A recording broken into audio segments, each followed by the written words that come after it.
একটা 16 বছরের ছেলে তার মাকে জিজ্ঞাসা করতেছিল যে মা, আমার যখন 18 বছর হইব তখন তুমি আমারে কি গিফট দিবা।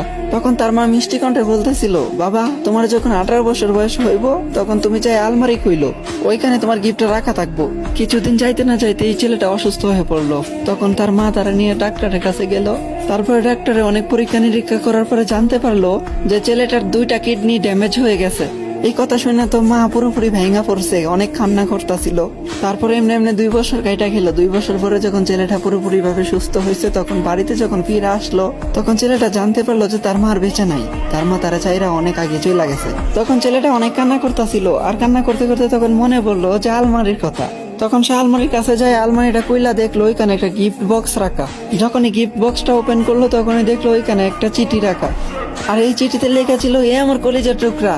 আরে ওই আমার কলিজার টুকরা, তুমি যখন অসুস্থ হয়েছিলা তখন আমি তোমার ডাক্তারের কাছে নিয়ে গেছিলাম। তখন ডাক্তারে বলতেছিল যে তোমার নাকি 2টা কিডনি ড্যামেজ হয়ে গেছিল, তুমি নাকি আর বেশি দিন দুনিয়ার আলো দেখতে পারবা না। তখন আমি এই সিদ্ধান্তটা নিছি যে আমার 2টা কিডনি আমি তোমার দিয়ে দিমু। হাই, এখন কি ভাবা যায়, মা তো মাই হয়, তাই না? হে আমার কলিজার টুকরা, তোমার কি মনে আছে যে তুমি বলছিলা তোমার 18 বছর হইলে আমি তোমার কি গিফট করবো? হে আমার কলিজার টুকরা, হে আমার শেহজাদা, আজকে তোমারে আমি আমার 2টা কিডনি দিয়ে যেতেছি। সবসময় নিজের যত্ন করো, সাবধানে থাইকো। হ্যাপি বার্থডে মাই সান। আর এটাই হয় মায়ের ভালোবাসা। মায়েরা কখনো স্বার্থ খোঁজে না। আর আজকালকার ছেলে